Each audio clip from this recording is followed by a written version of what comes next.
Of all the players on the Sun Devils offense in 2024, Raleek Brown might be their highest potential guy.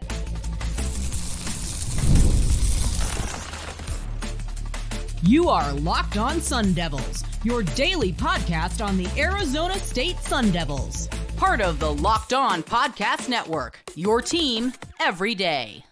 Welcome back to the Locked On Sun Devils podcast, part of the Locked On Podcast Network, your team every day. My name is Richie Bradshaw, and I will be your guide for everything Arizona State Sun Devils. A shout out to my everydayers who are here every day, and thanks for making us your first listen of the day. Don't forget to hit like, subscribe, turn on notifications wherever you're getting your podcast. Stay in touch with the show by following me on Twitter at RichieBrads36 and the podcast at LO_Sun Devils. Today's episode is brought to you by Game Time. Download the Game Time app, create an account, and use code LOCKEDONCollege for $20 off your first purchase. Terms apply. Ladies and gentlemen, welcome back in as we continue our stat prediction series. We are taking a turn now to incoming transfer running back, former five-star recruit Raleek Brown from USC, the running back / wide receiver that Kenny Dillingham has compared to Kenny Gainwell back when he was a coach at Memphis. Raleek Brown, somebody that Arizona State fans and coaches are anticipating is going to be a huge player for the team in 2024. High upside kid. He's a spark plug. He's super fast, super explosive, runs the ball well, catches the ball well. He's going to be a weapon for the Sun Devils. And as I said at the top of the show, he might be their highest potential player.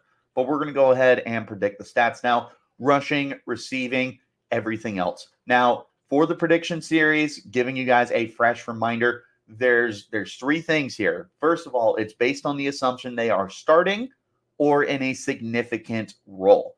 Raleek Brown, I am anticipating could get some starts this year, but he is at worst running back 2 for the team. Second is this is an individual preview, so it's not affected by other players. So just because I predicted Cam Skattebo to get 1,000 yards doesn't mean I can't predict Raleek Brown to get 1,000 yards. They do not affect each other. I'm not saying ASU is having 2,000-yard players. I'm saying that ASU has two guys that have potential. Last thing, we got a best case, we got a worst case, and we got a prediction, which is my own prediction. Easy enough. Into the conversation, we're going to take a look at the rushing stats first. Rushing yards. The best case scenario, I'm going 800. And this would be a situation where I don't know if Brown starts the whole year, but this would be a situation where he could overtake Cameron Skattebo on the team or turn it into really close to like a 50-50 role. This is a player who in his career is averaging 5.4 yards per carry, only 45 carries for what it's worth, but in his freshman year, a decent little sample size, 42 carries, 227 yards, 3 touchdowns, 5.4 yards per carry. Last year for USC, he only played 2 games before sitting out the remainder of the season to nurse a hamstring injury and maintain a redshirt year of eligibility. His freshman year at USC, he was explosive. And yes, he was in a smaller role, which could be the situation he's looking at with Arizona State again. But if he's able to exceed the expectations of being a role play running back and turn into, like I said, that 50-50 guy with Cameron Skattebo, you're looking at a player that might just be as dominant as they come. I'd say 800 yards because he's not going to start the year, but he could overtake by midseason. My lowest, I'm still going 400 because Arizona State's going to want to get this kid on the field. Sure, it may not be 50-50. I think at worst, it's 60-40. But I could see 70-30. Like, there's going to be opportunities for Raleek Brown to get on the football field. If he makes the most out of them, which he will, you're going to have a very effective, very good running back for the team. 400 yards, the absolute worst case scenario, in my opinion. And could he get lower? Sure. I mean, his career high is 227 in a part-time role, but USC was a team that just rotated so many guys. Arizona State has a lot of depth. I anticipate it's going to be 3 guys that are going to get a bulk of the carries, maybe 4 guys, and then stash the other guys and keep them healthy to be able to go in a rotation and build for the future of the program. My overall prediction, this is going to be assuming that he takes on a 50-50 role for the team with Skattebo, but Skattebo is still not the bell cow, but the starter for the team. I'm going to say 600 yards. I'm going to say 600 yards for Raleek Brown. I really do think that even if he gets 100 carries this year, he's going to turn them into something big. I don't see a scenario where he's under 5 yards per carry. I think that this is just such an effective running back that whenever he touches the football, he is going to have the ability to take it to the house. Super high upside player. Moving on to the rushing touchdowns. Best case scenario, again, this would be where he overtakes Skattebo as the number 1 running back on the team at some point in the year. I'm going 10 touchdowns. Skattebo last year had 9. ASU had 12 between him and DeCarlos Brooks, as Brooks had the three rushing touchdown game for the team. They are planning on being a run-heavy team this year. And with that is going to be a lot of opportunities for not just Skattebo and for Raleek Brown, but we could see Kyson Brown and Jason Brown and Alt McCaskill and Carlos Brooks. There's plenty of guys here that are going to get opportunities, that are going to get opportunities to score touchdowns. Raleek Brown in a position where he overtakes Skattebo, he could end up getting into the end zone a lot this year. Now, the one thing he does have going against him is he is a smaller guy. This is not a power back. He's about 5'8", 5'9", I think 190 pounds, something like that. He's still a good football player. He's still a talented player. He's somebody that will be able to score touchdowns, but if you get inside the 10, 5-yard line, I don't think Raleek Brown is out there. I think that's where you bring in a DeCarlos Brooks kind of power back. So his touchdowns would have to be longer touchdowns. But again, he's more than capable of doing it as a home run threat kind of player. Worst case scenario, I'm still saying 3. I'm going to say he matches what he did in his freshman year at USC. 3 touchdowns. This would also be like a Arizona State really spreads the touchdowns around. I could see a situation where ASU has 3 running backs with 5 touchdowns. If you pick 3 of the 4 guys I named, I could absolutely see that. That feels like a very possible situation, which is where Brown would kind of get the short end of the stick. Because again, he's not big enough to be a power back inside of the 10-yard, 5-yard line. He's someone that you want to get him into space. And could he turn into a bruiser? Unlikely, but I mean, he could bulk up and turn into someone that just runs hard between the tackles, but you're not expecting him to, for sure. And I truly don't know if that will ever be his game. And that's not a bad thing. It just means that you're going to see longer touchdowns from him, more highlight reel touchdowns from him compared to those 1-yard rushes. My prediction, I'm going 5. It's half of the best case scenario. It's a little more than the low. Skattebo's going to get in the end zone a lot this year. And there's not going to be a ton of opportunities for the other guys because of how I anticipate Skattebo will find the end zone as much as he will. There is still potential for Raleek Brown to rip off some 30-yard, 40-yard, 50, 60-yard touchdowns this year. He is a home run threat. You're going to hear me say that a lot on this podcast, but he truly is, which is where I think that 5 touchdowns, very realistic for him. But we're going to go ahead and transition to the receiving stats where I think Raleek Brown is going to explode. This is the Locked On Sun Devils podcast, part of the Locked On Podcast Network, your team every day.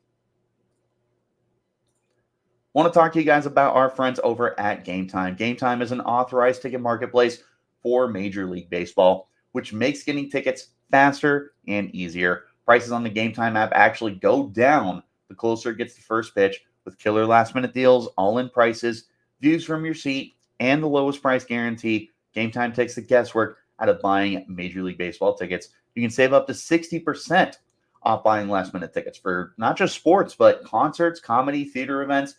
There's flash deals. You can save with exclusive in-app deals on select seats ahead of the game or event.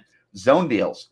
You pick a section, Game Time chooses the seat for more savings. There's an all-in pricing toggling feature that'll show you the total upfront, so there's no surprise fees at checkout. You can also get a panoramic view of your seat in the app before you buy, so you know what to expect when you get there. And the lowest price guarantee means that Game Time will credit you 110% of the difference if you find tickets in the same section and row for less. Their ticket coverage, it's covered with the most flexible customer service policy in the ticketing industry. Take the guesswork out of buying Major League Baseball tickets with Game Time. Download the Game Time app, create an account, use code LOCKEDONCollege for $20 off your first purchase. Terms apply. Again, create an account, redeem code LOCKEDONCollege for $20 off. Download Game Time today. Last minute tickets, lowest price, guaranteed. Wherever you're getting those podcasts, hit like, subscribe, turn on notifications so you get an update whenever we post new content. A shout out to my everydayers who are here every day. And I also want to bring to your attention, we are gunning for 1,000 followers by the start of the 2024 season. We are currently at 806 followers on YouTube, or subscribers, whatever. Hit that subscribe button. I would absolutely love to get there. I appreciate you guys for tuning in. I always interact with the comments, so now's never been a better time. Receiving stats for Raleek Brown now. This is where Brown is going to make his bread and butter. Raleek Brown is going to be such a dynamic receiver for this team because he proved that at USC to the point where they experimented with putting him out at wide receiver. His freshman year, he caught 16 passes, 175 yards, 3 touchdowns. They transition him into closer to a wide receiver role for the team. Now, he comes to Arizona State. He says he's a running back. Kenny Dillingham says he's a running back. That doesn't mean he's not going to split out wide. That doesn't mean he's going to get screen passes. It doesn't mean he's not going to run routes. Like, he is going to get a ton of volume in the passing game. My prediction, maybe more so than Cameron Skattebo. You might have Raleek Brown as a designated passing down running back, somebody who comes in on third downs, third and longs, third and mediums, and you get him in space and you allow him to make a guy miss. Starting with the receiving yards or receptions. We'll start with receptions, actually. I'm going to say 45, and that's a lot. That is a lot of receptions for a running back. It would be a lot higher than his career best at USC. It would be 21 catches better than what Skattebo did last year. But again, I absolutely envision a scenario where Raleek Brown is going to be high volume in the passing game. This is an explosive kid. As I have said many times on this podcast and many times on other shows on this podcast, he's explosive. This is a big play threat for you. You get Raleek Brown the football and you let him create. ASU, sure. They may run the ball with Skattebo closer to 200 times this year. But they may have him more designated as a rusher and then keep him fresh by pulling out Raleek Brown in the receiving game. You could see Skattebo get 200 carries, Raleek Brown get 50. But then you could see Skattebo get 15 catches and Raleek Brown get 45, like I would say his best case scenario is. Raleek Brown's going to be heavily involved. Now, there is a situation where he may not be as involved, which is why my lowest prediction, I'm still going to say 20, maybe 25, matching around what Skattebo was. I just don't see a situation where he's not on the field a lot in the receiving game. And you could have him and Skattebo out there on a consistent basis. Why wouldn't you have two of your best players on the football field at the same time? But I would tell you, no matter what, Raleek Brown will be the most involved receiver out of the backfield for the team, and he will get split out wide for sure. My prediction, I'm going to go 30. It's a little more than what Skattebo had last year. Again, Skattebo had 24. Kyson Brown actually caught 9 passes for the team last year. DeCarlos Brooks caught 7. So 37, 39, no, 40. Final answer, 40 catches, 24 plus 16, 40 catches between the 3 guys. He's going to get those opportunities. He's going to be the most involved in the passing game, 30 catches. Receiving yards, he's somebody that can turn those catches into big plays. He had over 10 yards per reception as a freshman. I'm going to say he's around that. With the 45 catches, I'm going to go 500 yards. That's a very, very good yards per reception average for him. I did not think to write it down for myself. I think that would be around 11-ish yards per reception. I didn't think to calculate that for myself. This is a situation where he's just absolutely dominating. He'll get the ball and boom, 15 yards. He'll get the ball, boom, 40-yard reception. He'll get the ball, boom, still picked up 6. He's going to be more often than not having big plus plays as a receiver. 10 yards per reception, I think that's very realistic. Worst case scenario, I have listed 200 on my notes. I could see 150 if he's just not able to make those big plays and be under 10 yards per reception. For what it's worth, last year he caught 3 passes for 18 yards, so 6 yards per reception. So I will change my notes and I'll say 150 receiving yards for him is the worst case. My prediction to go with the 30 catches is 300 yards. He'll be perfectly in that ballpark for 10 yards per reception. Touchdowns, best case scenario, I'm going to go 5. I'm going to say 5 receiving touchdowns for him. Skattebo had the only receiving touchdown for the Sun Devils last year.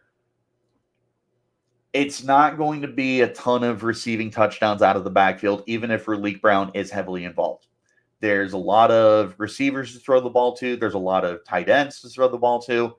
Once they get inside the red zone, I just don't think you're going to see Raleek Brown get a lot of big opportunities to score touchdowns. He feels much closer to getting the ball and turning it into a big play. And in the best case scenario, I say he's going to do that a lot. 5 touchdowns, best case. Worst case, 0. It's difficult for running backs to score touchdowns through the air. There's few guys that are consistently able to do that at the collegiate level. I just think that there's a chance he doesn't get in the end zone as a receiver. It's just as realistic as it's going to come. My overall prediction, I'm still going to give him 3. I'm going to say my prediction is really boring. 30 catches, 300 yards, 3 touchdowns through the air is my prediction. That feels outstanding. I would be thrilled with that kind of production. Get a guy who's heavily involved in the passing game, who makes the most of his opportunities, and is able to contribute as a scorer. Doesn't get much better than that. The best case scenario, 45 catches, 500 yards, 5 touchdowns. You have to have a serious conversation about whether or not this kid is a borderline superstar at Arizona State, especially if he contributes the best case scenario of 800 yards and 10 touchdowns. At that point, with 1,300 scrimmage yards and 13 touchdowns, or 15 touchdowns, he'll have an argument for being an all-conference player at that point. Worst case scenario, the 20 catches, 150 yards, 0 touchdowns. That's still not the worst thing in the world. It's not. It's 7.5 yards per reception. It's just not that like, oh man, he's so good as a receiver. He's elite, blah, blah, blah. It's still a good season for him. It's just not that super high upside that I think it could be. And then again, my prediction, 30 catches, 300 yards, 3 touchdowns. We're going to go ahead and talk about a few other stats before we answer the question of what Raleek Brown's role is going to be in 2024. This is the Locked On Sun Devils podcast, part of the Locked On Podcast Network, your team every day. One more time, wherever you get your podcast, hit like, subscribe, and turn on notifications wherever you're getting your podcast. I got a couple of miscellaneous stats here. I also want to shout out again, subscribe to the channel on YouTube. Help get us to 1,000 before the season starts. Let's start with carries. Best case scenario, I'll say 150. This would be a split backfield. This would be, again, playing into he takes over as the starter at some point in the year, or him and Skattebo are a true 50-50 duo together. 150 carries is a lot of carries, especially because his first year at USC, he carried the ball 42 times. That would be an insane season. Now, for what it's worth, DeCarlos Brooks carried it 48 times in 4 games last year. They split the carries very evenly between him and Skattebo. They very well could do the same thing in 2024, especially to keep Skattebo fresh. Like, he is pound for pound the best running back on your team. You don't want to work him into the ground unless he's that good this year, unless he's averaging like 7 yards a carry and scores double-digit touchdowns with ease. You probably want to keep him as fresh as you can, which is where Raleek Brown could come in, sap some of those carries, and make the most of them. 150 carries, I think that's the best case scenario. Worst case, I'd say between 40 and 50. I have in my notes 50. There's a lot of guys in the backfield, man. I would not be surprised if you had 3 guys with 50 carries. I would not be surprised if you had 4 guys with 35 carries. They're going to run the football a lot this year, so I still think that Raleek is going to get a pretty decent size role. My prediction, I'm still going on the high end. I'm going to go 90. I'd say between 80 and 90. I'm going to lean towards 90 here. I really do see Raleek Brown as RB2 in this offense. They're just going to want to get in the ball, period. Flat out. Yards per carry, best case scenario, I'll say 6.5. I'll say that he goes absolutely bonkers this year. And you put the ball in his hand, and it's chunk play after chunk play after chunk play after chunk play. Worst case, 3.5. I don't think that that's what's going to happen. Again, take it for a grain of salt. His career is 5.4 yards per carry. Take it with a grain of salt. That's only 45 carries. But I do not think that Raleek Brown is an under 4 yards per carry guy. I don't think he's under 4.5 yards per carry. My prediction, I'm on the higher end, and I'm saying 5.5 yards per carry. Yards per reception, best case, I got 12. I think that in a situation where he is 12 yards per reception, that to me tells me that he's playing at a wide receiver level. And with the work that he got at USC to be a running back / wide receiver for the team, he might find himself in that situation again. 12 yards per reception, I know that's really stupidly high, but he's talented enough to flex out as a receiver. ASU should be able to get creative and exploit that opportunity with him. Worst case, I'll say 6. Last year on 3 catches, he had 18 yards, 6 yards per catch. I don't think that's happening, but that's probably the worst case scenario for me. My prediction, I'm going to go just under 10, and I'm going to say 9.5. 9.5 yards per reception with what I predicted here of 30 catches, 300 yards, 3 touchdowns, 9.5, right in that ballpark. I know that 10 yards per reception is the actual number. 9.5 would be my prediction. It'd be right there, not quite 10, but I would also anticipate that there's going to be 20, 30, 40-yard catches for sure. But there's also going to be plays where he just doesn't get much on it. Couple of questions. 3 questions, I should say. First one, is Raleek Brown the highest potential player on this team? What we led off the podcast with. To me, it's him or Jordan Tyson. And funny enough, both of them have return man opportunities, which we'll talk about in just a moment for Raleek. But there's probably not a guy on offense, maybe the whole team, that has the pure God-given talent that Raleek Brown has. He has got an NFL future if he is able to really start developing himself and become a better runner and a better receiver. If he's able to take that next step forward from the potential that you saw from him at USC, he could be special. He could be very special. It would be between him and Jordan Tyson, in my opinion, for highest potential player. I would lean towards Raleek Brown, and I would venture to say he's a step or two ahead of Jordan Tyson. There's huge potential here for Raleek to end up being an all-conference player. Next question. Will he be a return man? ASU is wide open right now for looking for returners. And Raleek Brown had a few opportunities at USC to be a return man for them. I'm going to pull it up because it wasn't on College Football Reference. 24 carries, 24 kickoff return attempts for 517 yards and a 40-yard long. He's one of the guys that makes the most sense to plug in as your kick returner. But you also have the question, if he dominates and he turns into running back 1, is he still out there? And he could be, because Elijah Badger was your starting punt returner. And Elijah Badger was your number 1 receiver for 2 years. You just have guys that you have to have conversations about. Jordan Tyson's one of those guys. Melcon Stovall is one of those guys. They've got a lot of return man options for this team. Is Raleek Brown going to be a designated starter? I don't know, but it'll be a really interesting battle to pay attention to. And my last question, how big of a role are we looking at here? Are we looking at a 50-50 backfield?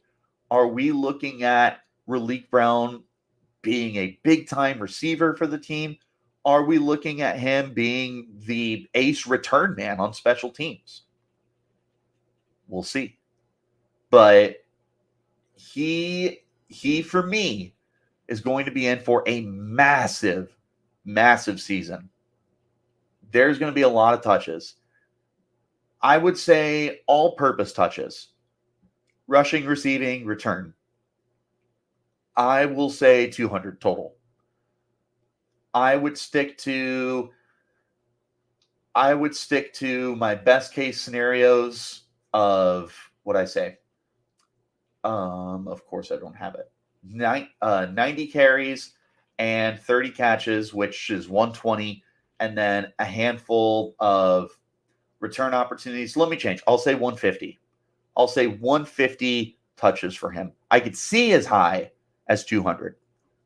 This is, again, to say it for the umpteenth time, probably the highest potential player on the team.